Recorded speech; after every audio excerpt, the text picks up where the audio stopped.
This is an important question for you.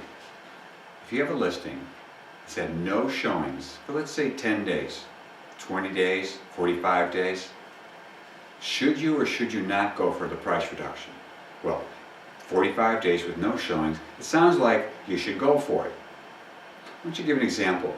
Maybe a relationship that you've been in before, maybe with a spouse. And one of the spouses, this is really a conversation to men, basically says, I'm in the mood, but somebody else may not be in the mood. But you still go for it. You're going to pay the price tomorrow, maybe for a month, because there was the other party wasn't receptive to the message that you wanted to deliver. Same thing with home sellers.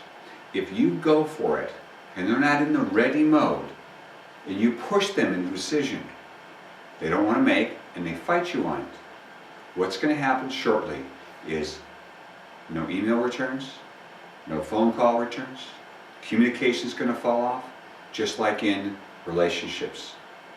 Because we do have a relationship with the seller that can lead to no trust, no longer the authority. Think about it. If you ever had a listing where the seller stopped returning your calls, doesn't return your texts, basically they said, you know what, you went for it and you shouldn't have. So you know it's day 45, you've had no showings or 2 or 3 showings, you start hearing signals from the seller. It's extremely important to listen for signals. For example, have you ever heard a seller say to you, can I have a copy of my listing agreement?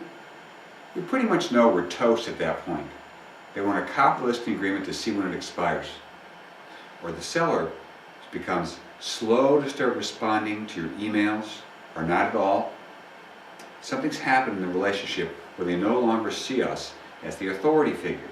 They don't return the phone calls or any emails they return, kind of vague and short, just like a relationship that we could be in where we damage the relationship by going for it when we shouldn't have. So what do you do then if you have breached the relationship where they've lost trust and confidence and felt that you came on too fast? You were thinking of your own interest, not theirs.